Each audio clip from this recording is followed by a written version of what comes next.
Hare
महाप्रभु की, श्री जगन्नाथ बलदेव सुभद्रा महारानी की, श्री गौरनिताई चंद्र की, जगत गुरु श्रील प्रभुपाद की जय। निताई गौर प्रेमानंदे हरि हरि बोल। हरे कृष्णा कृष्ण कृष्ण हरे हरे, हरे राम राम राम हरे हरे। तो आप सबको स्वागत है।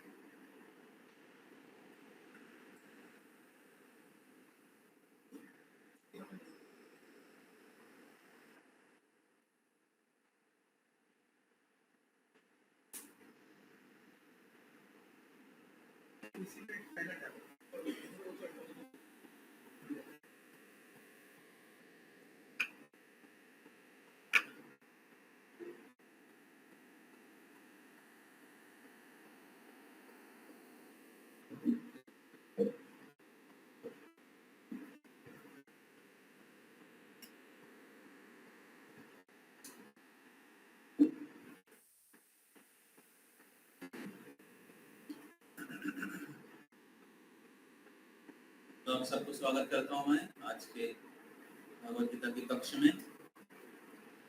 विशेष करके जो पहली बार आए हैं, हाथ उठाएं कौन कौन पहली बार आए हैं। आशु प्रभु के साथ आपका भाई दोस्त, हाँ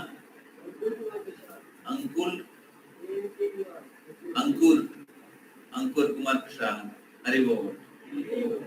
और कौन पहली बार आए हैं? ओके, इनके साथ आपके साथ, ओके। आप पढ़ाई कर रहे हैं कहाँ पर? एक साथ नर्सिंग का ट्रेनिंग कर रहे हैं, सीए कर रहे हैं, सीए सब CA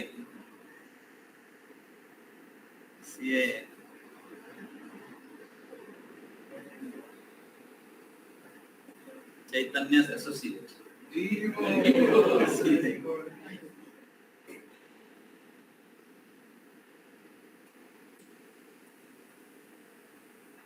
That is the perfection of life.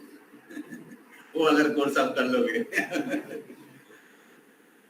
गौरांगेर संगी गणे नित्य सिद्ध करी माने से जाए ब्रजेंद्र सुत पास। जिनको ये विश्वास है कि गौरांग महाप्रभु चैतन्य महाप्रभु जो एसोसिएट हैं, ये नित्य सिद्ध भक्त हैं। महाप्रभु के पार्षदगण कृष्ण के पार्षद हैं। गौरांगेर संगी गणे नित्य सिद्ध परिमान, जो ये विश्वास करते हैं उनको ही से जाए ब्रजेंद्र सुत पास, उनको ही कृष्ण की पार्षद बनने का योग्यता प्राप्त होता है। महाप्रभु के कृपा के बिना आप कृष्ण की कृपा या वृंदावन में एंट्री नहीं मिलेगा। समझ में आएगा? महाप्रभु के अर्थात आप अगर सीए नहीं करोगे उस हिसाब से हम सभी लोग सीए कर रहे हैं। हरि बोल। अभी देखते हैं कौन पास करेगा। हरे कृष्ण। तो हम लोग स्वागत करते हैं सभी भक्त लोग फर्स्ट टाइम आए हैं और उनको दिन भर हरि बोल बोलकर हरि बोल हरि बोल हरि बोल हरि बोल हरि बोल हरि बोल। ऑनलाइन डिवोटीज थोड़ा अटेंडेंस दे दीजिए। अटेंडेंस इंचार्ज है क्या? अटेंडेंस इंचार्ज प्रणय प्रभु, अटेंडेंस इंचार्ज ही गायब रहता है। जय सर। अटेंडेंस इंचार्ज ये ऑफलाइन अटेंडेंस लेना जरूरी है, ठीक है? तो देख लीजिए ऑनलाइन में कौन कौन है, फोटो खींच लीजिए सीसीटीवी कैमरा में। आशीष प्रभु, कृतिका माता जी, मधुमिता माता जी, नंदिनी माता जी, हरे कृष्ण प्रभु जी, पायल माता जी, हरे कृष्ण प्रभु जी, रमेश प्रभु, हरे कृष्ण प्रभु, हरे कृष्ण प्रभु जी, धन्यवाद प्रणाम। सौभिक प्रभु बहुत दिन बाद आए। सुमित सुमित हरे कुंडू, कृष्ण प्रभु। सुमित कुंडू कौन है? तानिया मुखर्जी, हरे कृष्ण प्रभु।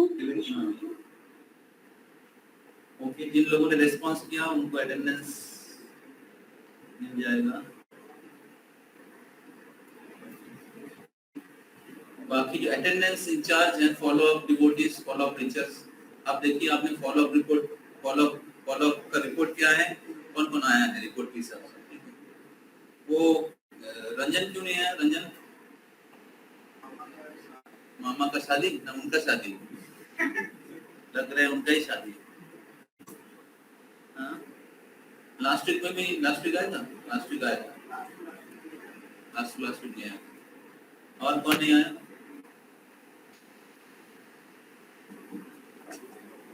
और कौन नहीं आया?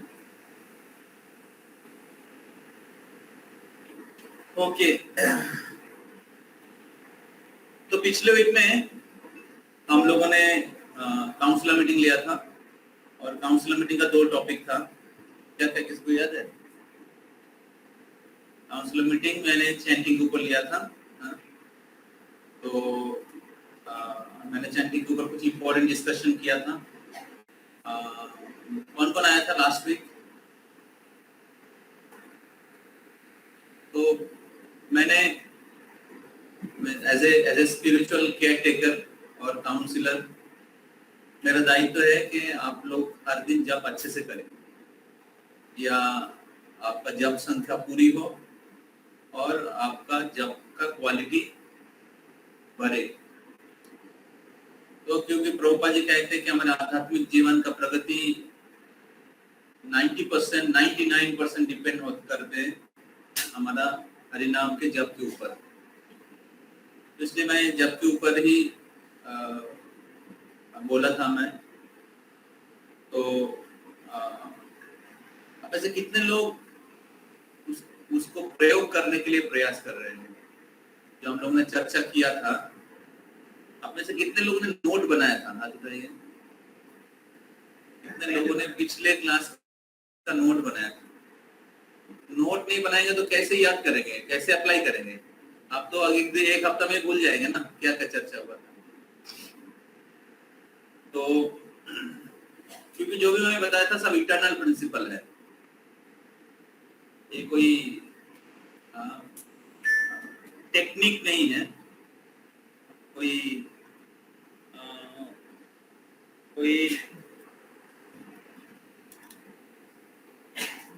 मैकेनिकल प्रोसेस नहीं है। जब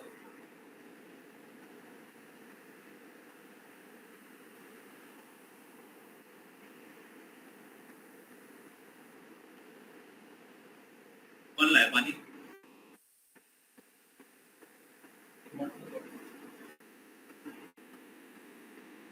हरे कृष्ण,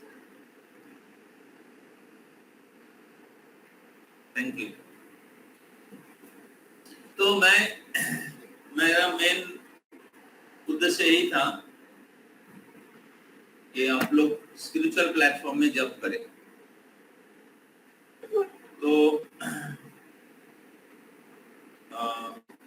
उसके बाद मैं टॉपिक दिया था स्टेट फर्स्ट डिटर्मिनेशन, कैसे हम लोग दृढ़ता पूर्वक आध्यात्मिक जीवन का अनुशीलन कर सके। ये दो टॉपिक के ऊपर मैं बोला था काउंसलर मीटिंग लूंगा, उसके साथ कुछ क्वेश्चन आंसर होगा। तो लास्ट वीक में क्योंकि क्वेश्चन आंसर नहीं हुआ था तो मैं आप लोगों को पूछा था कि आप लोग क्या चाहते हैं क्वेश्चन आंसर हो। पिछले बार हमने जब काउंसलर मीटिंग लिया था उसमें भी क्वेश्चन आंसर, उसमें 2-3 क्वेश्चन आंसर हम लोगों ने लिया था, लेकिन 2-3 क्वेश्चन बहुत अच्छा क्वेश्चन था जिसमें बहुत इंपॉर्टेंट डिस्कशन हुआ था। तो मेरा ये फीलिंग है कि अगर बीच बीच में क्वेश्चन आंसर होगा या पर्सनल लेवल में डिस्कशन होगा भागवत गीता क्लास के साथ साथ एटलीस्ट 2 महीने में एक बार, तो उसमें आप लोगों को बहुत पर्सनल इनपुट मिल सकता है। क्योंकि जब क्लास बड़ा हो जाता है और लोग भक्ति में आगे बढ़ रहे हैं, उनको पर्सनल केयर या गाइडेंस जरूरत होता है। तो और बहुत बार हम लोग क्या कहते हैं, कस्टमर केयर नहीं होता है। तो बाहर की कंपनी में तो हजार एम्प्लॉइज रख दिया है कस्टमर केयर करने के लिए। तो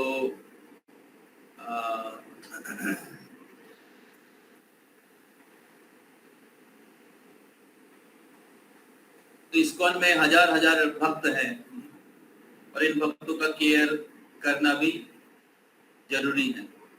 प्रभुपाद जी चाहते थे कि इस्कॉन के भक्त लोग जो इस्कॉन में योगदान किए हैं, इस्कॉन में जुड़े हैं, कृष्ण की सेवा में, भक्ति में आगे बढ़ना चाहते हैं, तो उनका केयर हो। तो बॉयल द मिल्क आ गया, अभी इसको बॉयल करो। अर्थात भक्ति में आ गए, अभी उनका भक्ति को गाढ़ा करो। समझ में आ रहा है? भक्ति गाढ़ा नहीं होगा तो भक्ति से कोई छिटक सकता है कि नहीं? तो अगर आप लोग इससे सहमत है तो हम लोग आज कुछ थोड़ा डिस्कशन करेंगे और क्वेश्चन आंसर ले सकते हैं। जैसे लास्ट वीक में आप लोगों का इच्छा था, तो आप लोगों का क्या ओपिनियन है? हम लोग कंटिन्यू करें? तो मैं आज स्टेट्स फर्स्ट डिटर्मिनेशन कुछ बोलूंगा जो गीता में भगवान ने कहा है। उसके बाद कुछ क्वेश्चन आंसर लेंगे, ठीक है?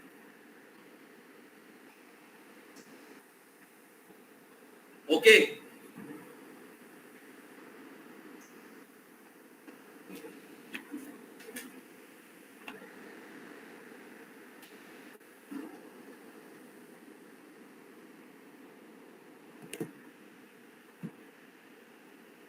तो Bhagavad Gita chapter 13 text 8 to 12 पर प्रोजेक्शन करेंगे।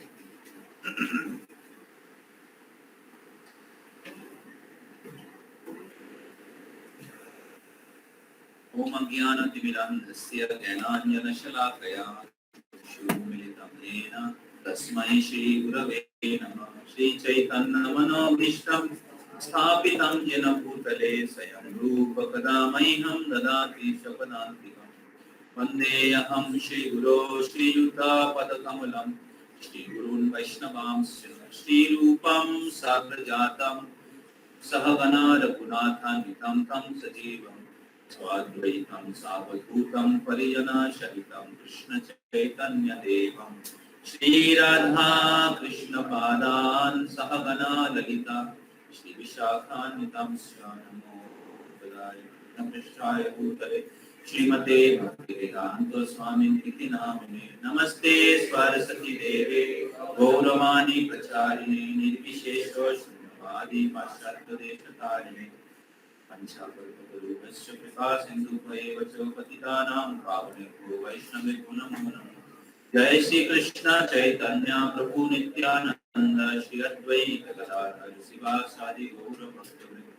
हरे कृष्णा कृष्ण कृष्ण हरे हरे, हरे राम राम राम हरे हरे।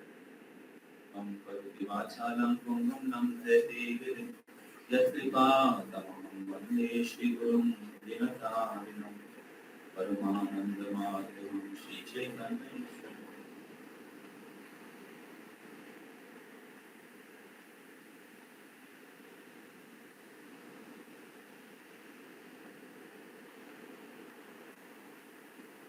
हरे कृष्ण।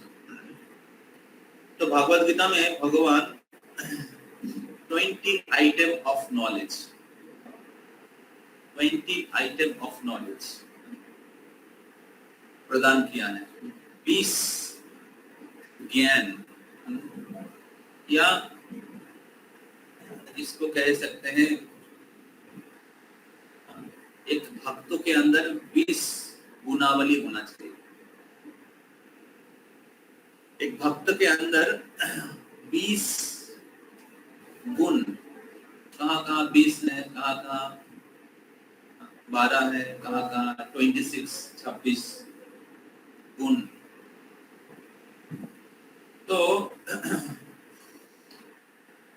अगर हम लोग अच्छा भक्त बनना चाहते हैं तो हमें देखना चाहिए कि ये सारे गुण हमारे अंदर है कि नहीं। हम लोग भगवत गीता क्लास में आए हैं किस लिए? इसलिए भगवत गीता ज्ञान प्राप्त करके चले जाएंगे।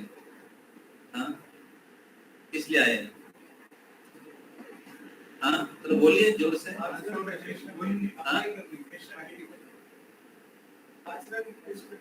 ओके, आचरण करने ओके, कृष्ण के प्रति प्रेम प्राप्त करने। तो हम लोग इस भगवत गीता की क्लास में आए हैं कि कृष्ण के अच्छे भक्त बनने के लिए। तो कृष्ण के भक्तों में क्या गुण है ये इस श्लोक में बताया गया है। या भक्तों के अंदर क्या क्या ज्ञान होना चाहिए। अभी ज्ञान का मतलब हम लोग सोचते कि नॉलेज, ज्ञान हम लोग सोचते हैं मतलब नॉलेज। तो ज्ञान का अर्थ है केवल नॉलेज नहीं, थियोरिटिकल नॉलेज नहीं, क्या कहते हैं, केवल पुस्तक के जैसे पुथीगत शिक्षा, ऐसा केवल ज्ञान होने से नहीं होगा। हमें उसका अनुभव होना चाहिए, हमें उसका उस ज्ञान के जो गुण है वो हमारे अंदर होना चाहिए, तभी उसके अंदर वो ज्ञान है ना। इसको पता है लेकिन उसके लाइफ में प्रैक्टिस नहीं कर रहा है, इसका मतलब है उनको केवल लिटररी नॉलेज है, लेकिन वास्तविक रूप से उन्होंने उसको एक्सेस नहीं किया है अपने जीवन में। समझ में आ रहा है सबको? तो इसलिए भगवत गीता में भगवान ने 20 आइटम ऑफ नॉलेज बताया है, और भगवान बोलते हैं कि इसके बाहर जो भी है ये अज्ञान है। इसके बाहर जो भी है एतत् ज्ञानम इति प्रोक्तम, एतत् ज्ञानम इति प्रोक्तम,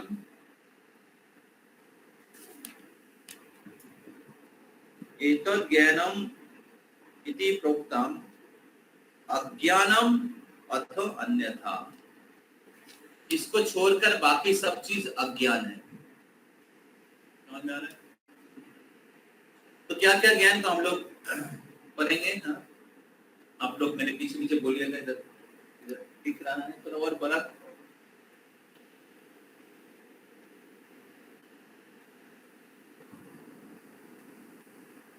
कैसे बनाओ?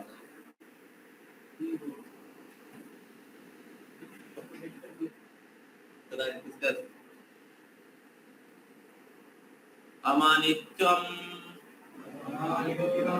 आपके पास किताब होगा ना, किताब खोल लीजिए। Chapter 13 text 8 to 12। अमानित्यम, अदम्भित्यम, अहिंसा, शांति, आर्जवम, आचार्य उपासनम,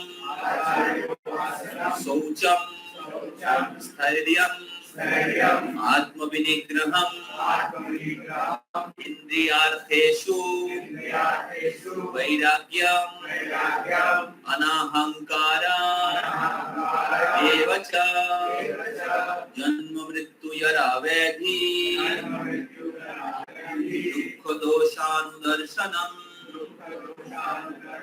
आसक्ति अनभिसंगा पुत्रदारा गृहादिषु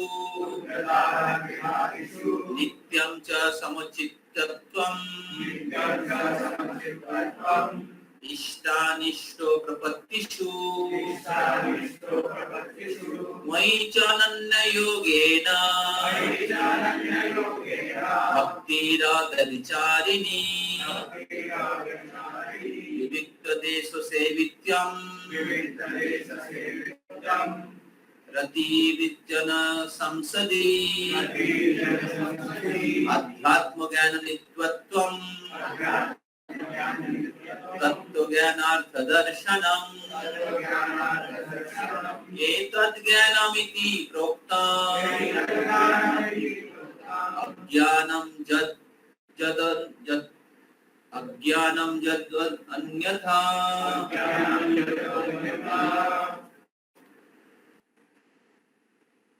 ह्यूमिलिटी, प्राइडलेसनेस, नॉन वायलेंस, सब लोग ना याद रखिएगा, नेक्स्ट क्लास में पूछा जाएगा, ठीक है? कम से कम 5 बोलना पड़ेगा, ठीक है? ह्यूमिलिटी, प्राइडलेसनेस, नॉन वायलेंस, रिपीट कर सकते हैं। Simplicity, approaching a bona fide spiritual master, cleanliness, steadiness, self-control, renunciation of the object of sense gratification, absence of false ego, the perception of evils of birth, death, old age and disease, detachment, freedom from entanglement with children, wife, home and the rest, even-mindedness, amid pleasant and unpleasant events, constant and unalloyed devotion unto me, aspiring to live in a solitary place, detachment from the general mass of people, accepting the importance of self-realization, and philosophical search for absolute truth. All this I declare to be knowledge. And beside this, whatever there may be is ignorance.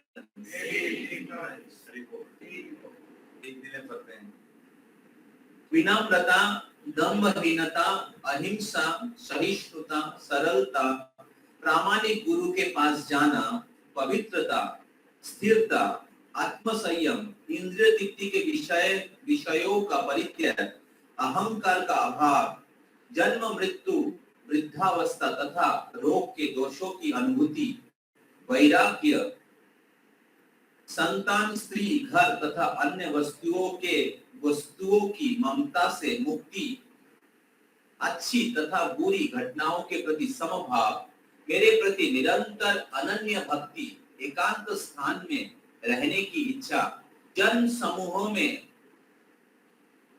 समूहों से मिलगाव, आत्म साक्षात्कार की महत्व को स्वीकारना तथा परम सत्य की दार्शनिक खोज, इन सब को मैं ज्ञान घोषित करता हूँ और इनके अतिरिक्त जो भी है सब अज्ञान है।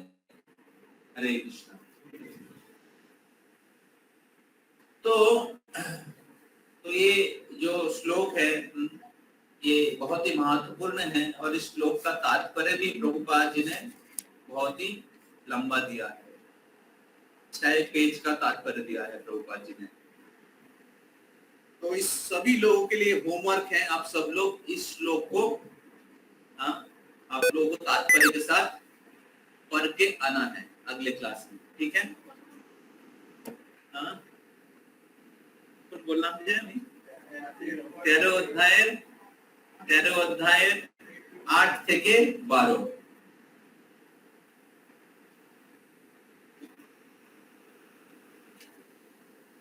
प्रॉब्लम क्या है कि हम लोग क्लास में सुनते हैं और घर जाके नहीं पढ़ते। तो इधर जो भगवान 20 जो गुण बताए हैं इसको ज्ञान कहते हैं।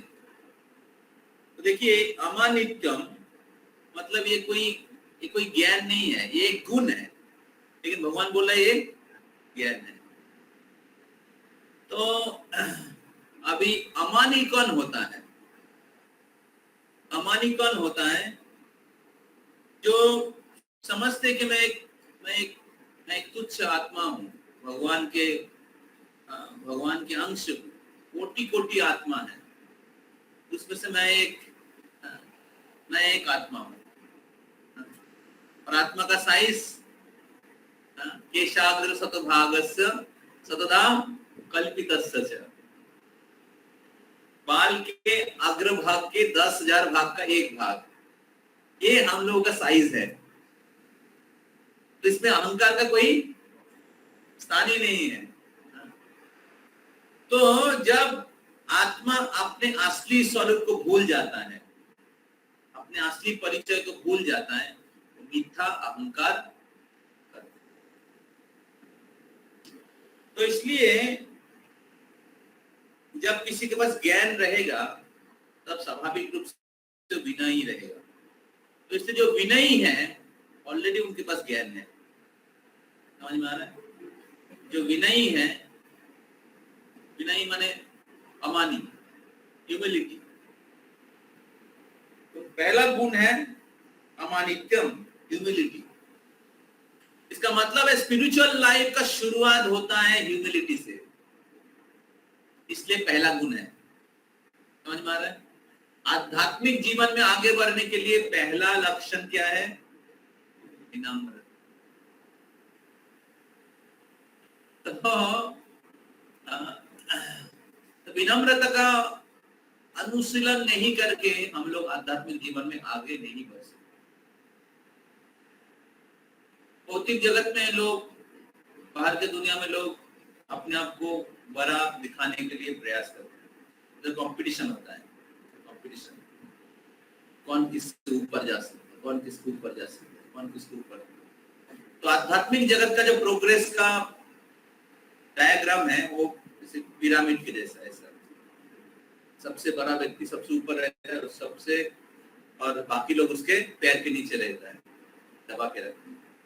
स्पिरिचुअल प्रोग्रेस का डायमीटर टोटली ऑपोजिट है। सबसे बड़ा व्यक्ति सबसे नीचे रहता है, ऐसा रहता है।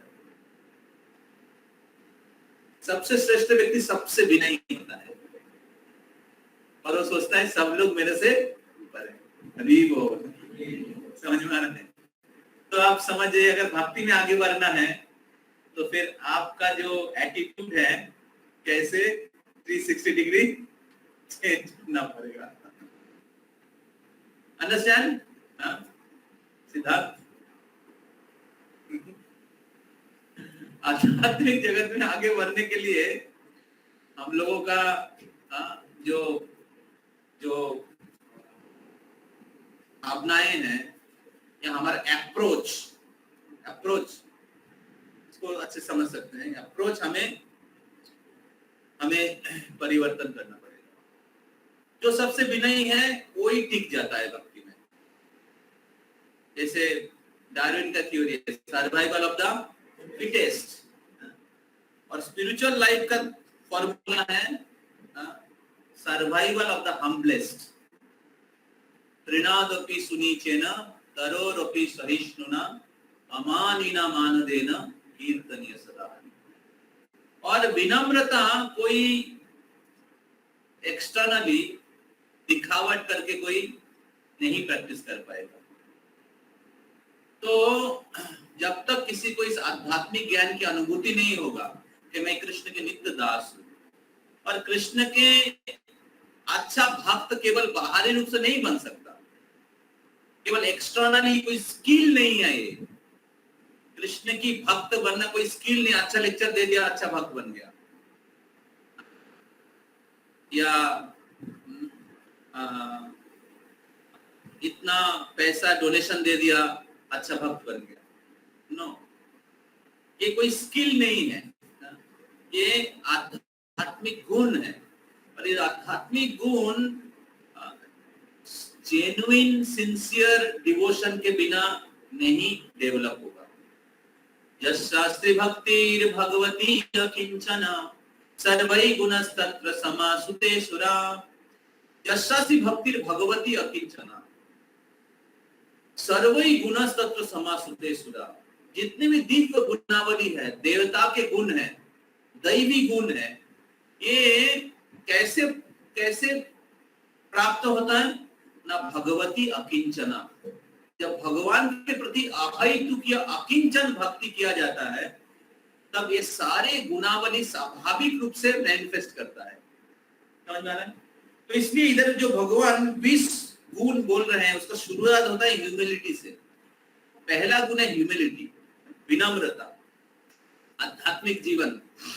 तो अभी इस 20 गुणों में प्राइमरी क्वालिटी है प्राइमरी नॉलेज, सेकेंडरी नॉलेज। समझ में आ रहा है? इसको कहते हैं स्वरूप लक्षण, तटस्थ लक्षण। प्राइमरी क्वालिटी, सेकेंडरी क्वालिटी, दोनों मुख्य। स्वरूप लक्षण जो होता है, स्वरूप लक्षण मतलब वो रहेगा तो बाकी रहेगा। समझ में आ रहा है? वो रहेगा तो बाकी का वैल्यू है, और वो नहीं रहता तो बाकी गुण दिख भी रहा है लेकिन उसका ज्यादा कुछ वैल्यू नहीं है। इसलिए बहुत बार बाहर में भी कुछ लोग हम्बल होते हैं, लेकिन वो लोग डिवोटी नहीं है। तो इसलिए तथाकथित ह्यूमिलिटी का कोई वैल्यू नहीं है। So called humility in the material platform, उसका कोई वैल्यू नहीं है जब तक हम लोग आध्यात्मिक स्तर में विनम्रता का अनुशीलन नहीं करेंगे। तो जब तक हम लोग कृष्ण भावनामय नहीं रहेंगे, तब तक हम लोग विनम्रता का अनुशीलन नहीं कर पाएंगे। तो कृष्ण भक्त ही सबको सम्मान कर सकते हैं। सकले सम्मान करिते सकति, देहनाथो जथा जथो, तबे तो गाहिब हरि नाम सुखे, अपराध अपेहतो। तो सबको सम्मान केवल कृष्ण भक्त ही कर सकते हैं, क्योंकि कृष्ण भक्त को पता है सभी लोग कृष्ण के अंश है, और इसलिए सबको कृष्ण के कनेक्शन में देखते हैं, और इसलिए वो सबको सम्मान कर सकते हैं, क्योंकि सबको उनको पता है कि सब लोग कृष्ण की दास है। लेकिन जो भौतिक चेतना में, शरीर की चेतना में, वो सोचते मैं इंडियन हूं, ये अमेरिकन है, मैं हिंदू हूं, ये मुसलमान है, ईर्ष्या करेगा। मैं गोरा हूं, ये काला है, मैं अमीर हूं, ये गरीब है, भेदभाव करेगा। तो ह्यूमैनिटी का प्रैक्टिस पॉसिबल नहीं है मैटेरियल प्लेटफॉर्म में। समभाव, जो बाहर के दुनिया में इतना सब लड़ाई चल रहा है, किस लिए? समभाव, इक्वल राइट्स, इक्वल विजन, केवल आध्यात्मिक स्तर में पॉसिबल है। भौतिक स्तर में तो डिफरेंस रहेगा ही, कोई गृहस्थ, कोई ब्रह्मचारी, कोई धनी, कोई दरिद्र, कोई गोरा, कोई काला, कोई इंडियन, कोई अमेरिकन। बॉडी के प्लेटफॉर्म में डिफरेंस रहेगा, केवल आध्यात्मिक प्लेटफॉर्म में हम लोग इक्वल है। अंडरस्टैंड? तो इसलिए ह्यूमिलिटी का प्रैक्टिस, समभाव का प्रैक्टिस भक्ति नहीं करके नहीं हो सकता। इसलिए भक्ति करोगे तो बाकी गुण मैनिफेस्ट करेगा। বুঝতে পারছেন সবাই? যদি ভক্তি করেন বাকি গুণগুলো স্বাভাবিকভাবে ধীরে ধীরে প্রকাশিত হবে। তাই যে 20 আইটেম অফ নলেজ, এই 20 আইটেম অফ নলেজের প্রাইমারি কোয়ালিটি হচ্ছে ময়িচ অনন্য যোগেন ভক্তি অব্যভিচারিণী। मयिच अनन्य योगेन, इसमें दिया हुआ है, देखिएगा, मयिच अनन्य योगेन, अनन्य भाव से भक्ति अव्यभिचारिणी, अव्यभिचारी भक्ति करना। व्यभिचारी मतलब भगवान के पास आया है बहुत सा एजेंडा लेकर, भगवान से लेना देना नहीं है। लेना देना है पैसा चाहिए, गाड़ी चाहिए, सुंदरी स्त्री या सुंदरी पुरुष चाहिए, पोस्ट चाहिए, पोजीशन चाहिए, बंगलो चाहिए, मान सम्मान चाहिए, इसलिए आया है भगवान के पास। भगवान है साधन, भगवान को यूज कर रहे हैं वो सारा चीज प्राप्त करने के लिए। तो इसको कहते हैं व्यभिचारी भक्ति। तो वो भक्ति अच्छा है, मतलब कुछ नहीं करने से तो एटलीस्ट भक्ति करना अच्छा है। या देवी देवता के उपासक से भगवान के जो शरण लिया है वो लोग अच्छे हैं। तो देवी देवता के पास जो लोग जाते हैं भौतिक वस्तु प्राप्त करने से, उसको कहा गया है अल्प मेधोसाम, अल्प बुद्धि संपन्न है, क्योंकि उनको पता नहीं कि देवी देवता भी जो दे रहे हो भगवान के सैंक्शन भगवान ने सैंक्शन किया उसके बाद ही दे रहे हैं। या देवी देवता भगवान के सेवक है, जैसे किसी वृक्ष के शाखा प्रशाखाएं हैं, किसी व्यक्ति के अंग प्रत्यंग हैं, उसी प्रकार देवी देवता भगवान के अंग प्रत्यंग हैं। अभी कोई कान ऐसे पकड़ने की क्या जरूरत है, घुमा के डायरेक्ट पकड़ो ना, तो डायरेक्ट भगवान के पास मांग सकते हैं। तो देवी देवता को अप्रोच करना मतलब घूस देना, समझ में आ रहा है? भगवान डिपार्टमेंट हेड है, सभी डिपार्टमेंट का हेड है, और भगवान के पास नहीं जाके ठीक है थोड़ा दे दीजिए, हम आपको दे देता हूं, मैं सप्लाई कर दीजिए माल। समझ में? चीटिंग एक प्रकार के।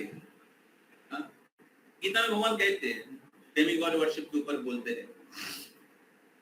इसलिए जो भगवान के उपासक हैं, देवी देवता के उपासक है, नास्तिक या कर्मियों से कहीं गुना बेटर है।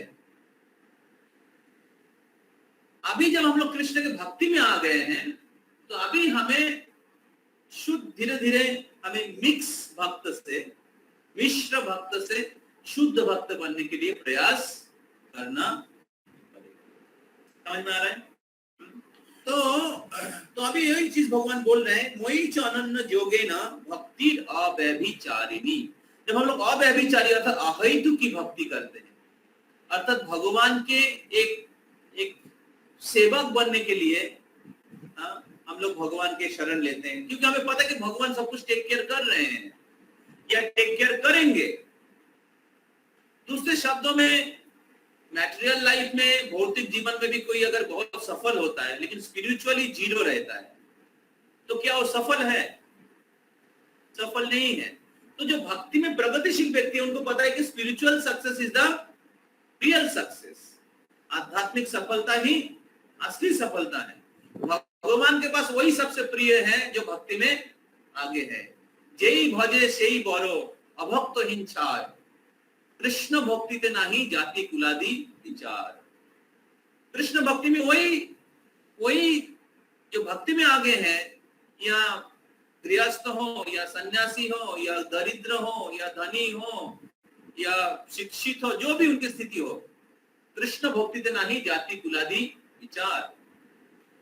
तो कृष्ण उनको ज्यादा प्रेम करते हैं या उनको स्वीकार करते हैं जो निस्वार्थ भाव से उनकी भजन कर रहे हैं। तो मोई च अनन्य योगेन, इधर constant and unalloyed devotion to मी,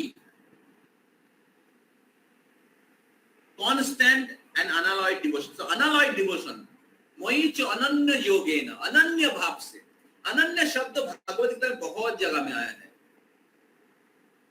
तो अनन्य चिंतयन्तो मां ये जना पर्युपासते तेषां नित्यभियुक्तानां योगक्षेमं वहाम्यहम्। वहां जो अनन्य भाव से मेरी भजन करते हैं, मैं योगक्षेमम, मैं उनके सारे जरूरत को पूरी करता हूँ। योगक्षेमम, योगक मतलब पूरा करता हूँ, क्षेमम मतलब रक्षा करता हूँ। उनके पास जो है मैं रक्षा करता हूँ, प्रोटेक्ट करता हूँ, और उनके पास जो नहीं है वो सप्लाई करता हूँ। वहामी अहम, मैं खुद वहन करके लेके आता हूँ। लेकिन कंडीशन क्या है? अनन्यस चिंतायन्तो मां। तो भगवान तभी आपका कंप्लीट केयर करेंगे जब आप संपूर्ण रूप से भगवान के प्रति समर्पित रहेंगे। समझ में आ रहा है? इसको छोड़ के भी भगवान तो केयर कर ही रहे हैं। हम लोग देखिए बचपन से लेकर या करोड़ों जन्मों से हम लोग भगवान की भक्ति नहीं कर रहे, लेकिन भगवान ने क्या इलेक्ट्रिसिटी, क्या कहते हैं, एयर सप्लाई, फूड सप्लाई, सब स्विच ऑन ऑफ कर दिया। चाहे तो कर सकते थे, लेकिन भगवान ने सब सप्लाई कर रहे हैं।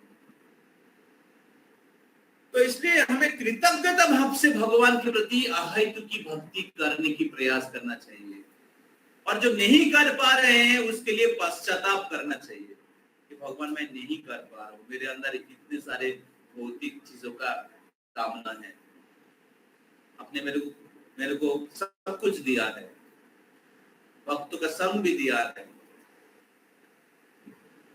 मैं कैसे आपके अच्छा भक्त बन सकता हूँ, मेरे को कृपा करिए।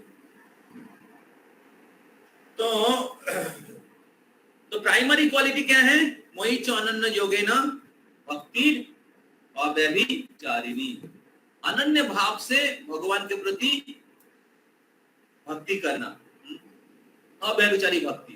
तो इसके द्वारा बाकी सारे गुण मैनिफेस्ट, बाकी सारे जो 19 आइटम है वो मैनिफेस्ट करेगा। तो इसके ऊपर हमें ज्यादा क्या कहते हैं फोकस करना चाहिए। अभी भगवान के भक्ति का दो मुख्य लक्षण है। ये जो मोहि च अनन्य योगे ना, ये प्रैक्टिस कर रहे हैं कि नहीं कैसे समझेंगे? इसका दो प्राइमरी सिम्टम है, एक है एसोसिएशन, दूसरा है चैंटिंग। समझ में आ रहा है? एक है एसोसिएशन, दूसरा है चैंटिंग। क्योंकि बिना एसोसिएशन से भक्ति कर ही नहीं सकते। समझ में आ रहा है? भक्ति करना है तो कहां जाना है? भक्ति करना है,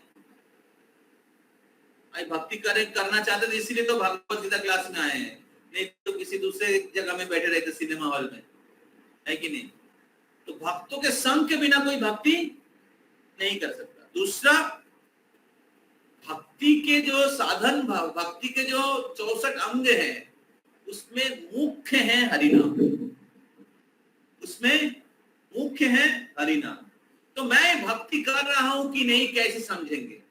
या अनन्य भक्ति करने की प्रयास कर, अभी शायद अनन्य भक्ति नहीं कर रहा हूं, लेकिन ये अनन्य भक्ति का मुख्य अंग है। अगर इस मुख्य अंग क्या क्या है? क्या है? नहीं, अभी मैं क्या बोला? हरिनाम और भक्तों की संग, भक्तों की संग और हरिनाम, ये अनन्य भक्ति के दो मुख्य अंग है। अगर ये दो चीज अगर आप करते रहेंगे, अनन्य भक्ति मैनिफेस्ट करेगा। अनन्य भक्ति धीरे धीरे आपके हृदय में है, क्योंकि आत्मा भगवान के अंश है, इसलिए भक्ति हमारे हृदय में है, लेकिन अभी ढका हुआ है। किससे ढका हुआ है? वो 3rd चैप्टर में लास्ट सेक्शन में, जो हम लोग का सेक्शन, हम लोग थर्ड चैप्टर के 3rd सेक्शन के लास्ट पार्ट में है। 4th सेक्शन जाने से पहले अर्जुन प्रश्न पूछेगा। 3rd सेक्शन में भगवान कह रहे कि नहीं, निष्काम भाव से कर्म करो, लेकिन निष्काम भाव से कर्म करने के बाधक क्या है? लास्ट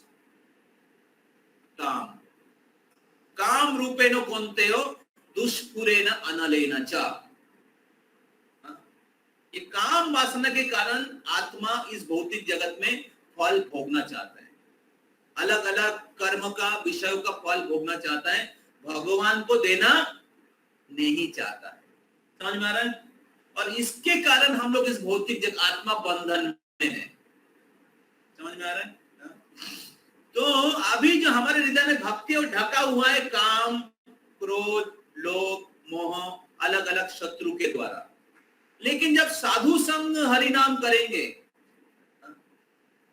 साधु संगो करे हरि भजे यदि तबे हाय अंत क्लेश। तो अगर कोई साधु संग करते हैं और हरि भजन करते हैं तो उनके हृदय के सारे अनर्थ नष्ट हो जाते हैं। अनर्थोपगमं साक्षात भक्ति योगम अधोक्षजे। अधोक्षज भगवान के प्रति जब अद्वैत की भक्ति का अनुसरण किया जाता है, तब अनर्थ उपगमम, अनर्थ नष्ट हो जाता है। तो इस प्रकार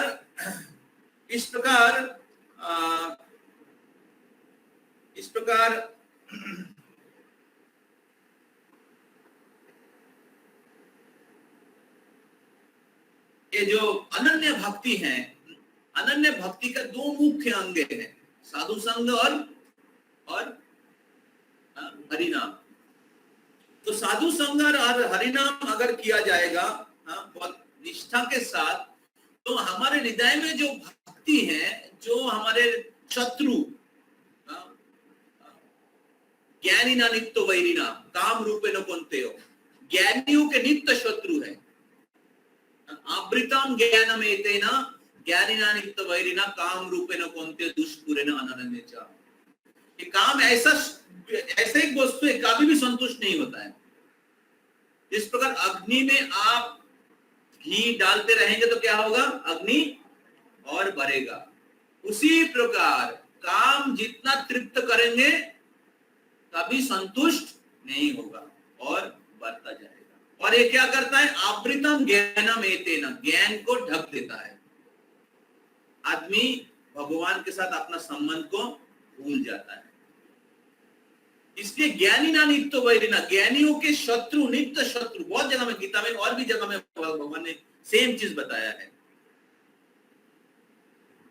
तो भोगैश्वर्य प्रसक्तानाम त्वया अपरितो चेतसाम, जब व्यक्ति भोग और ऐश्वर्य में ज्यादा डूब जाता है, प्रसक्तानाम मतलब आसक्त हो जाता है, त्वया अपरितो चेतसाम, उनके चेतसाम बुद्धि अपहरण किया जाता है।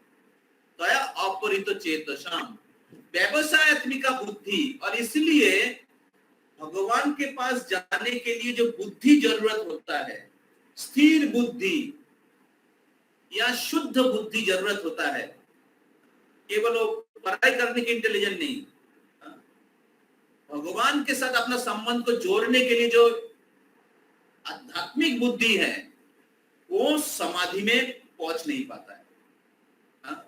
भोगैश्वर्य प्रसक्तानाम त्वया अपरितो चेतसाम व्यवसायत्मिका बुद्धि समाधौना विधीयते। व्यवसायत्मिका बुद्धि, स्थिर बुद्धि, आध्यात्मिक बुद्धि समाधि में अर्थात स्थिर नहीं हो पाता है।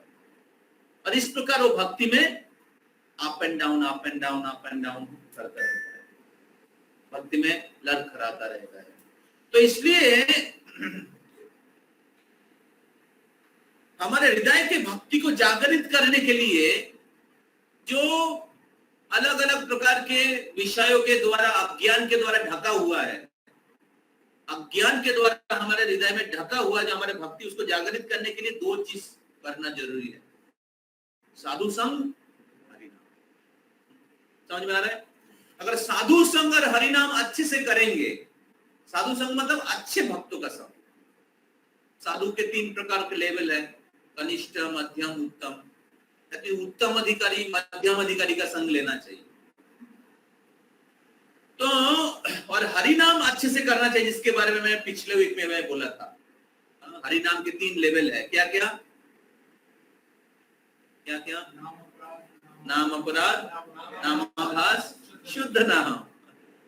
और फिर मैं बोला था कि हरिनाम जप करने के लिए 3 बाधक है, क्या क्या? हरिनाम के बारे में जब बोला जाता है तो सब लोग सोचते कि नहीं, मैं जप करूं मतलब मैं परफेक्ट हो गया। नहीं, जप का 3 स्तर है, नाम अपराध, नामाभास, शुद्ध नाम। बहुत लोग जप करते हैं, लेकिन सबका जप का लेवल एक नहीं है। इसलिए जप का अलग अलग लेवल है, उसको हमें जानना पड़ेगा और हमारे चैंटिंग को इंप्रूव करना पड़ेगा। हर दिन हमें सोचना चाहिए कैसे हम जप को इंप्रूव कर सकते हैं। काल का जप मैं कैसे अच्छा कर सकता हूँ। हर दिन सोने के पहले, या सिंसियर डिवोटी विल ऑलवेज, जैसे अच्छा बिजनेसमैन हमेशा सोचता रहता है कैसे मैं और ज्यादा पैसा कमा सकता हूँ, उसी प्रकार अच्छे भक्त हमेशा सोचता रहता है कैसे मैं भक्ति में आगे बढ़ सकूं, कैसे मैं ज्यादा से ज्यादा माला जप कर सकता हूँ, कैसे मैं कृष्ण की सेवा ज्यादा कर सकता हूँ, कैसे मैं गुरु को संतुष्ट कर सकता हूँ, कैसे मैं कृष्ण को संतुष्ट कर सकता हूँ। समझ में आ रहा है? तो ये भक्ति के लाइफ है, लाइफ। तो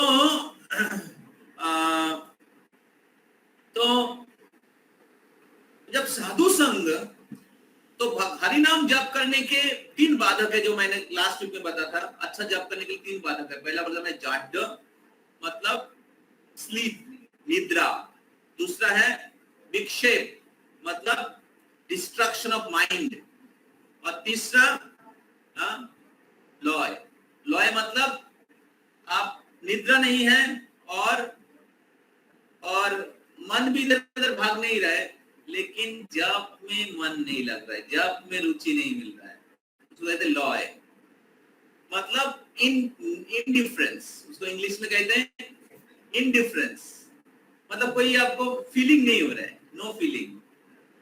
जैसे कोई लड़के के पास कोई लड़की खड़ा जाता है, क्या होता है? नेचुरली एक अट्रैक्शन होता है। Boy and girl both feel. रूप गोस्वामी पद ये उदाहरण दे रहे हैं। रूप गोस्वामी पद बोल रहे हैं, हे कृष्णा, जिस प्रकार एक युवक पुरुष को एक युवती स्त्री के प्रति स्वाभाविक आकर्षण है, तब मेरा आपके प्रति ऐसा आकर्षण होगा। अरे वो तो क्योंकि हमें ये अट्रैक्शन समझ में आता है, वो अट्रैक्शन समझ में नहीं आता है। लॉ अट्रैक्शन है ना, वो अट्रैक्शन हमें समझ में नहीं आ रही है। अट्रैक्शन हमें समझ में आ रहा है क्योंकि हम लोग बॉडी के प्लेटफॉर्म में हैं।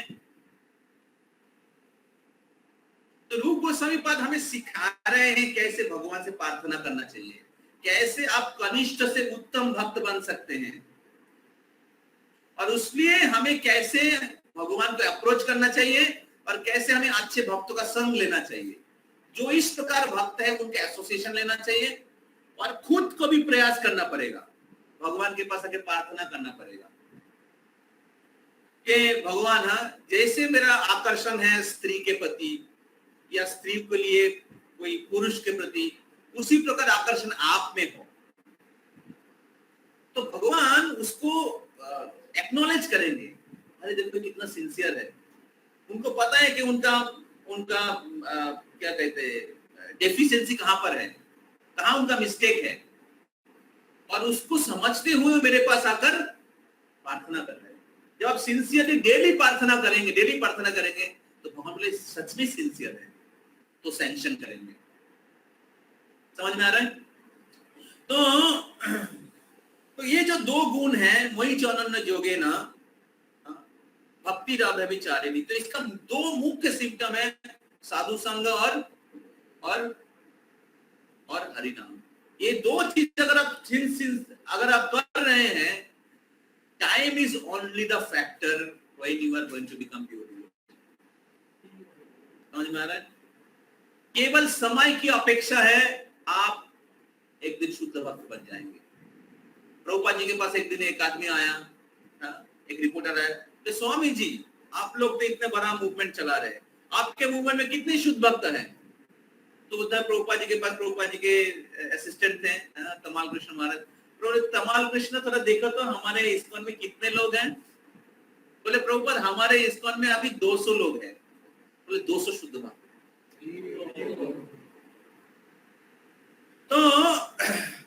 तो इसका मतलब है जो भी व्यक्ति इस्कॉन में जुड़ गए हैं, अर्थात भक्ति योग में जुड़ गया। भक्ति योग का दो मुख्य सिम्टम है, साधु संग, हरिनाम। तो स्टेट फास्ट डिटर्मिनेशन का मतलब है आप भक्ति के जो मुख्य अंग हैं या भक्ति के अनुकूल जो कार्यकलाप है उसको कभी मत छोड़िए। समझ में आ रहा है? भक्ति के जो मुख्य अंग हैं, भक्ति के जो अनुकूल चीज है उसको कभी मत छोड़िए। भक्ति के अनुकूल चीज को स्वीकार करना और भक्ति के प्रतिकूल चीज को त्याग करना, यही डिटर्मिनेशन का क्या कहते हैं फाउंडेशन है। डिटर्मिनेशन का मतलब दृढ़ता। कोई व्यक्ति भक्ति में दृढ़ है कि नहीं कैसे समझेंगे? अगर वो भक्ति के अनुकूल चीज को कभी नहीं छोड़ रहे हैं और भक्ति के प्रतिकूल चीज उसको आकर्षण कर रहा है, हर बार प्रलोभन दे रहे हैं, लेकिन फिर भी उन्होंने त्याग किया। समझ में आ रहा है? ये डिटर्मिनेशन या दृढ़ता का क्या कहते हैं? फाउंडेशन को क्या कहते हैं हिंदी में? हिंदी वाले बताइए। नींव, बंगाली बोलते भित्ति है, फाउंडेशन है, भीत है। जैसे एक बिल्डिंग का भीत होता है, क्या कहते हैं उसको हिंदी में, नींव, आधार। तो तो भक्ति में आगे बढ़ रहे कि नहीं कैसे समझ में आएगा? अगर हम भक्ति के अनुकूल चीज को स्वीकार कर रहे हैं, भक्ति के प्रतिकूल चीज को छोड़ रहे हैं। अनुकूलस्य संकल्प प्रतिकूलस्य वर्जनम। भक्ति का बहुत इजी क्या कहते हैं चेक पॉइंट है। भक्ति में आगे बढ़ रहे कि नहीं, भक्ति ऐसे कोई काल्पनिक चीज नहीं है, सीक्रेट नहीं, हमें पता ही नहीं चला कैसे भक्ति में आगे बढ़ना है। इतना मैंने क्लास सुना और इतना किताब पढ़ा, मेरे को पता ही नहीं चल रहा क्या है ये। ऐसा कोई क्या कहते हैं इमेजिनेशन नहीं है। भक्ति से साइंस, जैसे अगर आप विज्ञान का स्टूडेंट है, आपको फॉर्मूला पता है, ये फॉर्मूला करेंगे तो ये आएगा रिजल्ट, है कि नहीं? उसी प्रकार भक्ति एक विज्ञान है। अगर फॉर्मूला ठीक से दबाएंगे तो जरूर रिजल्ट आएगा। समझ में आ रहा है? अभी उसमें टाइम लग सकता है, क्योंकि एक केवल बाहरी परिवर्तन नहीं है, ड्रेस चेंज कर दिया या फूड हैबिट चेंज कर दिया, ये ग्रॉस चेंज होगा। ये 4 नियम पालन करते ग्रॉस परिवर्तन हुआ। अभी सटल चेंज होना जरूरी है, पहले ग्रॉस चेंज करिए, ठीक है? समझ में आ रहा है? बाहरी परिवर्तन जरूरत है। हम लोग नॉन वेज खाते, धीरे धीरे वेजिटेरियन, उसके बाद कृष्णटेरियन, उसके तो हम लोग पहले कोई नशा करते थे तो नशा छोड़ा, या कोई अवैध संपर्क था वो छोड़ दिया। तो ग्रॉस जो पाप है उसको छोड़ना चाहिए। वो नहीं छोड़ेगा तो फिर तो इनटेक होता रहेगा। समझ में आ रहा है ना? इनटेक जितना भी आप क्या कर रहे हैं, इधर से हरिनाम करके निकल रहे हैं और उधर से घुस रहा है, पहले घुसना बंद कर दो। समझ में आ रहा है ना? पहले घुसाना बंद कर दो, और जो घुस गए हैं पहले वो हरिनाम के द्वारा निकल जाएगा। हरे कृष्णा कृष्णा कृष्णा हरे हरे, हरे राम राम राम हरे हरे। तो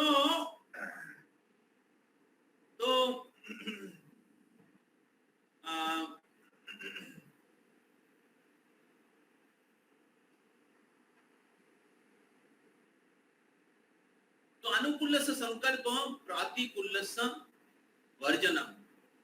तो भक्ति का जो भक्ति के द्वारा जो परिवर्तन होता है, ऐसे नहीं कि 1 दिन में, 2 दिन में, 5 दिन में, 1 महीना में, 1 साल में हो जाएगा। बाहरी परिवर्तन थोड़ा जल्दी हो जाता है। जो भक्ति में भक्तों के संग में आते हैं, भक्ति के द्वारा हमारे गलत स्वभाव कुछ लोग जल्दी हो जाता है, कुछ लोग थोड़ा, लेकिन बहुत ज्यादा 1 साल 2 साल में या 1.5 साल में छूट जाता है। लेकिन अंदर की जो परिवर्तन है उसके लिए समय लगता है, जैसे काम, क्रोध, लोभ, मोह। तो जिसको कहते हैं सूक्ष्म अनर्थ, एक स्थूल अनर्थ, एक है सूक्ष्म अनर्थ। तो साधु संग, भजन क्रिया, अनर्थ निवृत्ति, निष्ठा, रुचि, आसक्ति, भाव, प्रेम। तो अभी ये जो अनर्थ निवृत्ति स्टेज में शुरू में ग्रॉस अनर्थ जाएगा। शुरू में हमें 4 नियम पालन करने के लिए प्रयास करना पड़ेगा। भगवान के नाम, जो लोग 16 माला पे आने के लिए प्रयास करना पड़ेगा, और साधु संग, हरिनाम और 4 नियम। अगर इसको पालन करेंगे, धीरे धीरे क्या होगा, हमारे हृदय के जो ग्रॉस अनर्थ, सटल अनर्थ है, वो धीरे धीरे काम होता जाएगा। जितना काम होगा ये बाकी सारे क्वालिटी मैनिफेस्ट करेगा। समझ में आ रहा है? बाकी सारे क्वालिटी नेचुरली मैनिफेस्ट करेगा, क्योंकि ये सारे गुण जो है आत्मा के अंदर है। आत्मा के अंदर ये सारे गुण हैं। तो जिस प्रकार काचा आम, अभी आम का सीजन है, सब लोग आम खा रहे हैं, लेकिन एक काचा आम कैसे पक गया?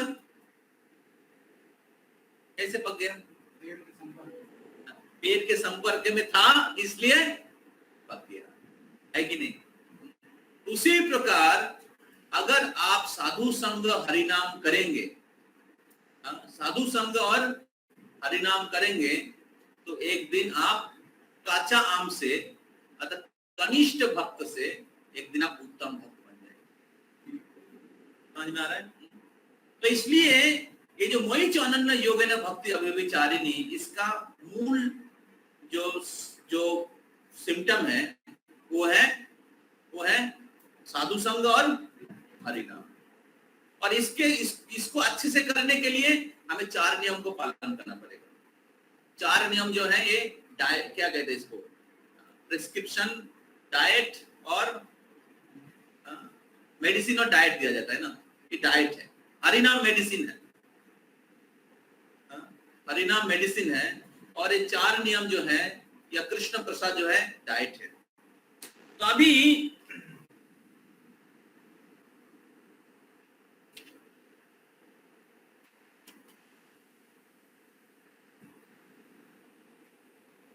देखिए इधर बोल रहे हैं स्थैर्यम आत्म विनिग्रहम। स्थैर्यम मतलब स्टेट फास्ट डिटर्मिनेशन। स्थैर्यम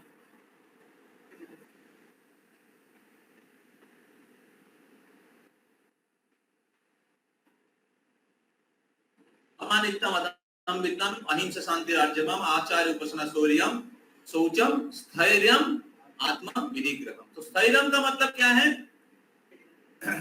स्थैर्यम का अर्थ है कि आध्यात्मिक जीवन में उन्नति करने के लिए मनुष्य दृढ़ संकल्प हो। ऐसे संकल्प के बिना मनुष्य ठोस प्रगति नहीं कर सकता। आत्म संयम का अर्थ है कि आध्यात्मिक उन्नति के पथ पर जो भी बाधक है उसे स्वीकार ना करे। आत्म संयम, आत्म विनिग्रह का अर्थ है आध्यात्मिक उन्नति के पथ पर जो भी बाधक है उसे स्वीकार ना करे। मनुष्य को इसका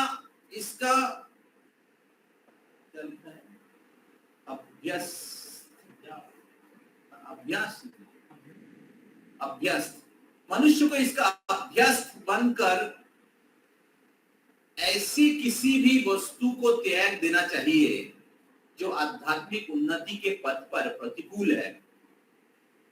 ये असली वैराग्य है।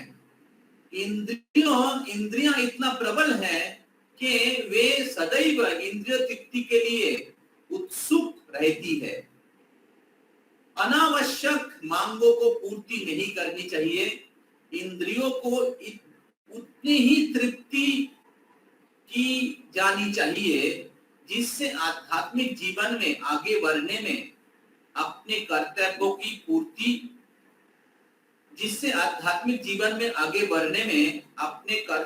पूर्ति होती है। सबसे महत्वपूर्ण किंतु वश में ना आने वाली इंद्रिय जीव है। यदि जीव पर संयम कर लिया गया तो समझो अन्य सारी इंद्रियां वशीभूत हो गई। जीव का कार्य है स्वाद ग्रहण करना तथा उच्चारण करना। अतएव नियमित रूप से जीव को कृष्णार्पित भोग के उच्छिष्ट का स्वाद लेने में तथा हरे कृष्ण का कीर्तन करने में प्रयुक्त करना चाहिए। जहां तक नेत्रों का संबंध है उन्हें कृष्ण के सुंदर रूपों के अतिरिक्त अन्य कुछ नहीं देखने देना चाहिए। इससे नेत्र वश में होंगे।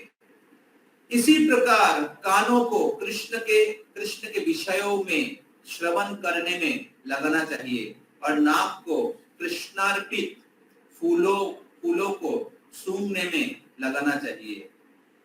ये भक्ति के विधि है। और जहां ये समझना होगा कि भगवत गीता केवल भक्ति के विज्ञान का प्रतिपादन करती है। भक्ति ही प्रमुख एवं एकमात्र लक्ष्य है। समझ में आ रहा है? तो इस प्रकार आत्म विनिग्रहम, स्थैर्यम आत्म विनिग्रहम। तो स्थैर्यम का अर्थ क्या है ना, आध्यात्मिक जीवन में प्रगति करने के लिए, उन्नति करने के लिए दृढ़ संकल्प होना। आध्यात्मिक जीवन में आगे बढ़ने के लिए दृढ़ संकल्प होना, यही ज्ञान है। यही ज्ञान है क्योंकि हमें परम सत्य को पता है।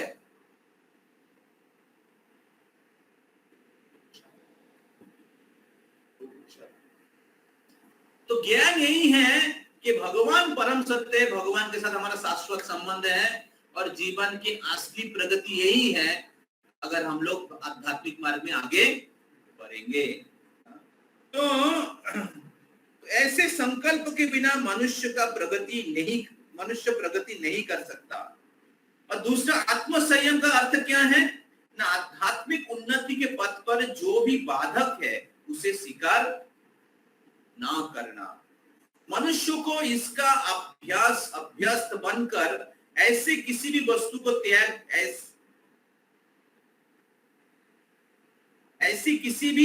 को त्याग देना चाहिए जो आध्यात्मिक उन्नति के पथ पर प्रतिकूल है।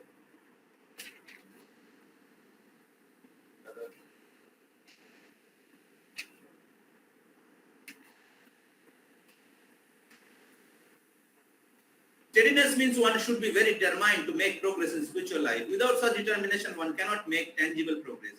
And self-control means that one should not accept anything which is detrimental to the path of spiritual progress. One should become accustomed to this and reject anything which is against the path of spiritual progress. This is real renunciation. The senses are so strong that they are always anxious to have sense gratification. One should not cater to these demands which is not necessary. तो इंद्रिय हमेशा इंद्रिय तृप्ति मांगेगा, क्योंकि इंद्रियों का ये स्वभाव है। वही तीसरे अध्याय में भगवान बोल रहे हैं। आध्यात्मिक मार्ग में आगे बढ़ने के लिए शत्रु क्या है? काम। इंद्रिय हमेशा मांगेगा, लेकिन जो आध्यात्मिक मार्ग में आगे बढ़ना चाहते हैं उनको क्या करना चाहिए? इंद्रियों को जितना जरूरत है या शास्त्र में जितना रिकमेंड किया गया है उतना ही देना चाहिए। समझ में आ रहा है? हमें जितना आहार करना चाहिए उतना आहार करना चाहिए। उससे ज्यादा आहार करेंगे तो क्या होगा? क्या होगा? इंद्रिय हमें नियंत्रण करेगा। समझ में आ रहा है? तो उसी प्रकार जो सेक्स डिजायर है या यौन इच्छा है, उसको नियंत्रण करने के लिए अलग अलग आश्रम है। पहला है ब्रह्मचारी आश्रम, जिधर सभी को ब्रह्मचर्य का पालन करना चाहिए। उसके बाद एक व्यक्ति को निर्णय करना चाहिए मैं कौन से आश्रम में जाऊंगा। ब्रह्मचारी आश्रम पूरे जीवन रह सकता हूं का ना मेरे को शादी करना जरूरत है। अगर उनको लगता है कि मैं ब्रह्मचारी रह सकता हूं तो पूरे जीवन इंद्रिय संयम करके बहुत सीरियसली भगवान की सेवा, गुरु की सेवा करके इजीली भगवतधाम जा सकता है। अगर कोई ब्रह्मचर्य का पालन नहीं कर पाएगा तो उनको शास्त्र के अनुसार गृहस्थ आश्रम में जाना चाहिए। गृहस्थ आश्रम इंद्रिय तृप्ति का लाइसेंस नहीं है। गृहस्थ आश्रम मतलब डिसिप्लिन सेक्स लाइफ, जिसमें शास्त्र के अनुसार भगवान को केंद्र करके कृष्ण संतान को उत्पादन करने के लिए वो क्या कहते हैं, पति पत्नी मिलित होते हैं। उसमें उनको जो सेक्स डिजायर है या यौन इच्छा है उसका पूर्ति होता है, और सेम टाइम क्योंकि कृष्ण को केंद्र करके सब कुछ करने की प्रयास कर रहे हैं, धीरे धीरे उनकी शुद्धिकरण होता है। समझ में आ रहा है? धीरे धीरे उनका शुद्धिकरण होता है, और जैसे वो भक्ति में आगे बढ़ता है, जैसे समय बीतता है, तो धीरे धीरे एक समय जाके वो शुद्ध होता है। तब पति पत्नी का संबंध केवल शरीर के स्तर पर नहीं रह जाता है। पति पत्नी का संबंध पति पत्नी को अपना एंजॉयमेंट का इंस्ट्रूमेंट नहीं देखता है, या पत्नी पति को अपने इंद्रियों भोग का वस्तु या व्यक्ति नहीं समझता है। आज के जमाने का जो शादी हो रहा है, आज के जमाने का लड़के लड़की का संबंध है या साइकोलॉजी है, केवल शरीर को भोगने के लिए, शरीर को शोषण करने के लिए। क्यों? क्योंकि कोई स्पिरिचुअल नॉलेज नहीं है, और इसलिए ऐसे फैमिली लाइफ में केवल फ्रस्ट्रेशन होता है। 2 दिन, 1 महीना, 2 महीना, 1 साल, बस उसके बाद लड़ाई झगड़ा चालू हो जाता है। तो इसलिए आध्यात्मिक जीवन का अनुसरण करना बहुत ही जरूरी है। तो स्पिरिचुअल लाइफ जो है, आध्यात्मिक जीवन, ये कोई क्या कहते हैं सेंटिमेंट नहीं है। हमारे जीवन के हर चीजों में इसका बहुत बड़ा महत्वपूर्ण क्या कहते हैं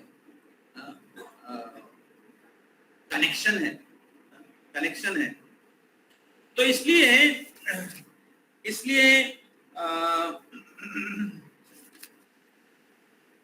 गृहस्थ हो या ब्रह्मचारी हो, सबको इंद्रिय का संयम करना चाहिए। नहीं तो ऐसे गृहस्थों को क्या कहा जाता है? गृह मेधी। दे नॉट गृहस्थ, गृह मेधी, पशु के जैसा जीवन जी रहे हैं। तो इसलिए गृहस्थ हो या ब्रह्मचारी, सबको आत्म विनिग्रहम, आत्म संयम करना चाहिए। नहीं तो स्पिरिचुअल एडवांसमेंट नहीं होगा। आपके गृहस्थ जीवन गृहम अंधकूपम, प्रहलाद महाराज वही बोल रहे हैं, वनम गतो जद हरिमाश्रय, हिरण्यकशिपु कह रहे हैं। जब हम लोग अनित्य वस्तु को आश्रय लेंगे, अनित्य वस्तु को ही हमारा सुख समझेंगे, तो क्या होगा? हमेशा हमें सदा समुद्विग्न ध्यान अशुद्ध ग्रहात हितात्म पातम गृहम अंधकूपम वनम गतो जद हरिमाश्रय। अभी कलि युग में शायद सब लोग वन में नहीं जा सकते हैं, लेकिन प्रभुपाद बोलते हैं हम लोग इस्कॉन बनाया है, आप इस्कॉन में जुड़ जाइए। इस्कॉन एक वन के जैसा है। वन मतलब absence of material activity, absence of materialistic people, that is called वन, जंगल। इधर भौतिकवादी व्यक्ति भौतिक कार्यकलाप नहीं होगा। अभी आज जंगल में तो सभी असुर लोग, सारे टेररिस्ट लोग जंगल में रहते हैं, और सब जंगल काट के फैक्ट्री बना दिया, कहां जंगल ही नहीं है। तो इसलिए जंगल का मेन प्रिंसिपल क्या है? मेन प्रिंसिपल है साधु संग। भगवान श्री रामचंद्र अपना राज्य सैक्रिफाइस करके जंगल में क्यों गए थे? वनवास क्यों लिए थे? उसमें बहुत सारे कारण है। एक कारण है लोगों को शिक्षा देने के लिए। उन्होंने जंगल में भ्रमण करते हुए अलग अलग मुनि ऋषियों के आश्रम में गए, उनसे संग प्राप्त करने के लिए। तो इसलिए हमें भक्तों की संग लेना चाहिए। तो अगर भक्तों की संग नहीं लेंगे तो ऐसे जीवन, हरि नाम हरि भजन नहीं करेंगे तो हम लोग गृहस्थ नहीं है। कोई सोचता है हम तो गृहस्थ है, हमारे पास टाइम नहीं। आप गृहस्थ नहीं, आप गृह मेधी है। तो हमारे तो पैसा कमाना पड़ेगा, बच्चे को देखना पड़ेगा, हम तो गृहस्थ। अच्छा गृहस्थ है तो फिर शास्त्र थोड़ा चेक करके देखिए, सिलेबस चेक करिए, तो सिलेबस चेक करिए पहले, आपका ड्यूटीज क्या है कि नहीं। तो इसलिए हमारे अटैचमेंट को गृहस्थ के नाम पे चला रहे हैं। उसी प्रकार वैराग्य के आश्रम में जो है उनको भी बहुत आदर्श वैरागी बनना चाहिए। पर अल्टीमेटली हमें गृहस्थ हो या ब्रह्मचारी हो, अच्छा भक्त बनना चाहिए। समझ रहे हैं? तो जो अच्छा भक्त है अर्थात जो शरीर के स्तर से आध्यात्मिक चेतना में है, वही या भगवान के प्रति प्रीति है, भगवान की सेवा के प्रति समर्पण है, भक्तों के प्रति प्रीति है, वो प्रगतिशील भक्त है। तो प्रभुपाद जी इधर कह रहे हैं कि आत्म विनिग्रह का मतलब क्या है? आत्म विनिग्रह का मतलब है भक्ति के प्रतिकूल चीज को त्याग करना क्यों? जब भक्ति करेंगे तो भक्ति के प्रतिकूल चीज आएगा आपके पास। आप किसी दोस्तों के साथ गए, दोस्त लोग बोले चल थोड़ा सा ब्लू फिल्म देख के आता, हो सकता है ऐसा। या तुमको नॉन वेज खिलाएगा, या घर में रहेंगे तो माता पिता प्रतिकूल हो सकता है।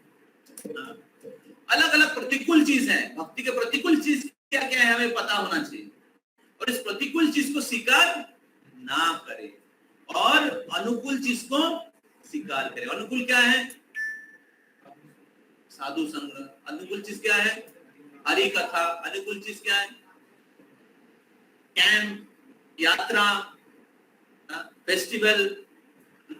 तो अगले बुधवार को पूरे साल में जो सबसे श्रेष्ठ एकादशी है, पांडवा निर्जला एकादशी, वो एकादशी आ रहा है।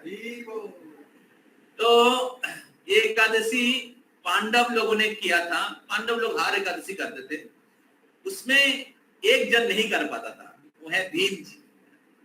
तो भीम जी व्यासदेव जी के पास गए थे कि उनको पूछने के लिए कि व्यासदेव जी, मैं तो कोई एकादशी नहीं कर पाता हूँ क्योंकि मेरे पेट में एक ब्रिक नाम के एक अग्नि है, जिसके कारण हमें हमेशा भोजन करना पड़ता है। भगवत गीता में भीम के नाम आए, भीमो कर्मा ब्रिकोदर। तो मैं क्या करूं? तो व्यासदेव जी ने ध्यान लगाया, बोले यस, एक ऑप्शन है आपके लिए। बोले पूरे एकादशी में ज्येष्ठ महीने में एक एकादशी आता है जो बहुत गर्मी के समय है, जब आपको पानी पीना ही पड़ता है, और उस एकादशी के दिन अगर आप बिना पानी पीकर अगर भगवान श्री हरि का आश्रय लेंगे तो आपको सारा एकादशी का फल मिल जाएगा और आप कृष्ण के प्रति अपार प्रेम को प्राप्त करेंगे। तो भीम तो एक्चुअली कृष्ण के लिए बहुत सेवा करता था और कृष्ण की महान भक्त है। भीम सुन के बहुत खुश हो गया, एटलीस्ट मैं हर एकादशी नहीं करता हूँ, कर पाता हूँ, एक एकादशी तो मैं कर सकता हूँ, एक एकादशी कष्ट करके कर लूंगा। तो इसलिए ये जो एकादशी है, इस्कॉन में या सभी वैष्णव संप्रदाय में सभी भक्त लोग निर्जल करते हैं। निर्जल मतलब विदाउट वाटर। विदाउट वाटर मतलब ऐसे नहीं कि पानी नहीं पिएंगे बाकी सब खाएंगे। तो अभी अगर कोई व्यक्ति बिना पानी पी के नहीं कर सकता, ठीक है, पानी पी सकते हैं, बेस्ट है। बिना पानी बहुत सारे डिवोटी करते हैं और ज्यादातर भक्त लोग उस दिन 64 माला करते हैं। तो आपका जो शेड्यूल है, रेगुलर शेड्यूल है, दैनंदिन शेड्यूल है, उस दिन के लिए थोड़ा सा एडजस्ट करिए। एडजस्ट करके उस दिन को थोड़ा खाली रखिए, मैक्सिमम जितना खाली रख सकते हैं। विशेष करके कृष्ण की सेवा को डिस्टर्ब नहीं करके, कृष्ण सेवा है तो करना चाहिए, ठीक है। आपके जो भौतिक दायित्व हैं उसको थोड़ा सा क्या कहते हैं, कार पार्क में रख दीजिए या डेलीगेट कर दीजिए, पहले कर लीजिए या बाद के लिए प्लान कर लीजिए, ठीक है। उस दिन जितना ज्यादा आप अपने आप को खाली रख सकते हैं, खाली रख के ज्यादा से ज्यादा आप जप करिए। जनरली हम लोग क्या करते हैं, वो सुबह से लेकर शाम तक हम लोग अलग अलग स्लॉट रखते हैं।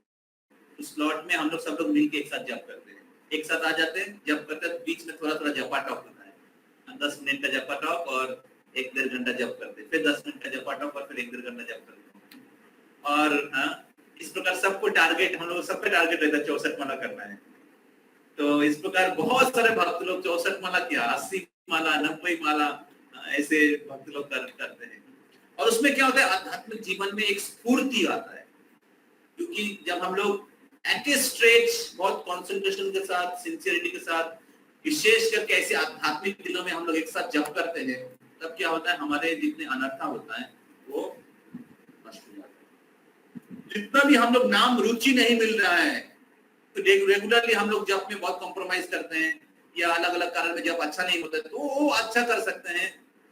जप में जप का जो डेफिशिएंसी है उसको इम्प्रूव कर सकते हैं इस पांडवा निर्जला एकादशी के दिन अच्छा जप करने के द्वारा। तो इस प्रकार भक्ति के अनुकूल चीज को स्वीकार करें। भक्ति के अनुकूल क्या है? एकादशी। माधव तिथि भक्ति जननी जतने पालन करी। माधव तिथि भक्ति के जननी है और उसको जत्न के साथ हमें पालन करना चाहिए। तो इस प्रकार वैराग्य वही है। वैराग्य मतलब सन्यासी बन जाना ही केवल वैराग्य नहीं। वैराग्य का एक्चुअल मीनिंग है अनुकूल चीज को स्वीकार करे, प्रतिकूल चीज को त्याग करे। और एक चीज बोला है प्रभुपाद जी इधर कि इंद्रिय हमेशा डिमांड करते हैं।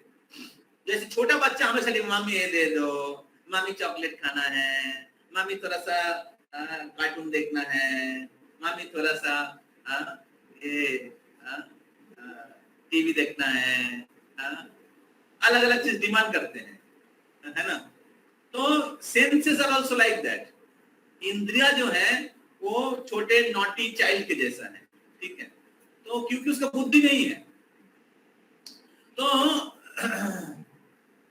जैसे माँ क्या करती है, बच्चे को सही तरीके से एंगेज कर देता है, सही तरीके से एंगेज कर देता है, तो और फिर उसको क्या होता है, उसका रोना बंद हो जाता है। उसी प्रकार हमारी इंद्रिया अननेसेसरी रोता है, ये दे दो, वो दे दो, वो दे दो। तो हमें अगर इंद्रियों को जो विषय है उसको नहीं देकर उनको कृष्ण की सेवा में लगाएंगे, तो क्या होगा, इंद्रिय नियंत्रित हो जाएगा। तो और उसमें बोलते हैं कि सभी इंद्रियों में सबसे शक्तिशाली इंद्रिय क्या है, जीवा। और जीवा को कैसे नियंत्रण करना चाहिए, केवल कृष्ण प्रसाद। दो चीज बोला है, जीवा का दो कार्यकलाप है, एक है बोलना और दूसरा है खाना। तो जीवा से कृष्ण प्रसाद खाइए और जीवा से कृष्ण नाम का जप करिए, तब क्या होगा, जीवा नियंत्रण होगा। और जीवा नियंत्रण होगा तो समझ लो बाकी सारे इंद्रिया नियंत्रण हो जाएगा। इस प्रकार अगर इंद्रिय संयम का प्रैक्टिस नहीं करेंगे तो डिटर्मिनेशन नहीं आएगा। और डिटर्मिनेशन प्रैक्टिस करने के समय हमेशा इंद्रिय हमेशा आपको मांग करेगा, है ना। तो अगर आपने साधना अच्छा रखेंगे तो इंद्रियों को नियंत्रण करने की शक्ति, विल पावर मिलेगा, समझ में आ रहा है। और हमेशा हमें शास्त्र का अध्ययन, साधु संग करना चाहिए। इसके द्वारा हमेशा हमें ध्यान रहेगा कि भक्ति के अनुकूल क्या है,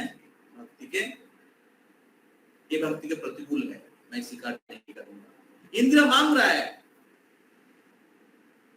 लेकिन मैं उसको दूंगा नहीं।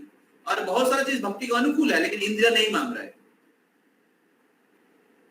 हम लोग का प्रॉब्लम क्या है, जो चाहिए इंद्रिया मन वो नहीं मांग रहा है, और जो नहीं चाहिए, जो हम लोग को हानिकारी है, वो इंद्रिया मांग रहा है। इसको कहते हैं बद्ध जीव।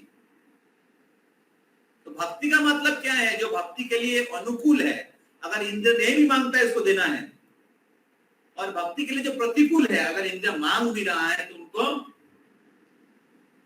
और इसको ही कहते हैं डिटर्मिनेशन या आत्मा। हरे कृष्ण। प्रभुपाद की, हरि नाम संकीर्तन की, स्वामी भक्त वृंद की और परमानंद। तो एक दो अनाउंसमेंट है। फर्स्ट अनाउंसमेंट है कि अगले जो एकादशी है, आप लोग कौन कौन इसको अच्छे से पालन करना चाहते हैं। हरि बोल।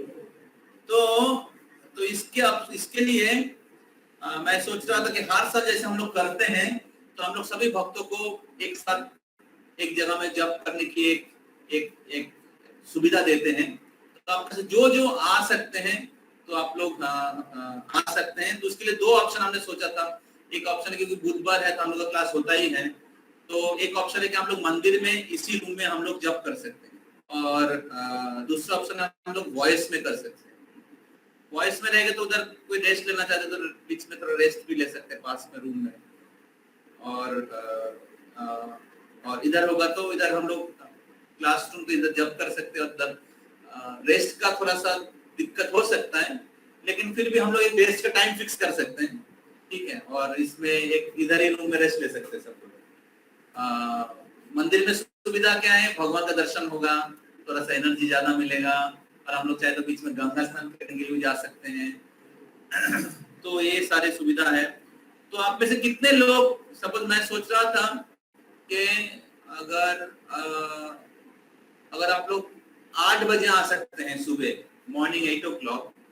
तो 8:30 से 9:30 मंदिर में भागवतम क्लास होता है, तो भागवतम क्लास अटेंड कर सकते हैं। और भागवतम क्लास अटेंड करके फिर 8:30 9:30 इधर सुदामा जिधर रहते थे उधर से भगवान कृष्ण से मिलने के लिए आए थे। सुदामा पुरी जो द्वारका से 110-20 किलोमीटर दूरी पे है।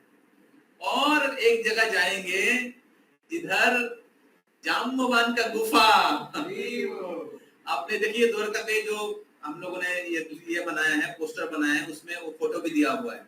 भगवान श्री कृष्ण जो सामंतक मणि खो गया था और वो जाम्बवान को मिला था, और जाम्बवान के बेटी के पास था वो जाम्बवती।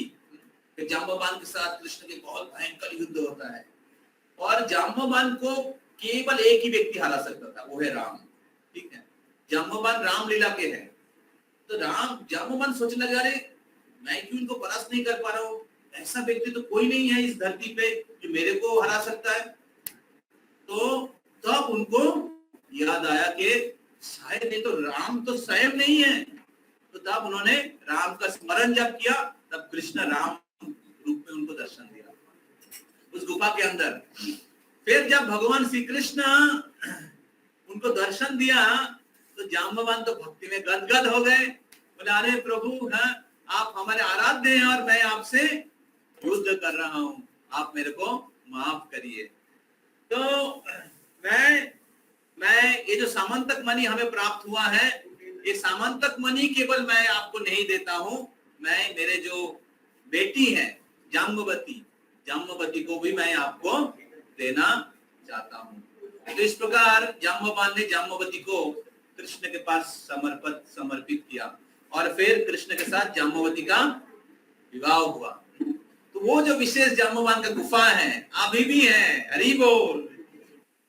तो जो इस विशेष स्थानों पे जाना चाहते हैं, गोपी तालाब है, फिर एक विशेष गोमती नदी है। गोमती में अगर कोई स्नान करता है तो 1000 बार गंगा स्नान का फल मिलता है।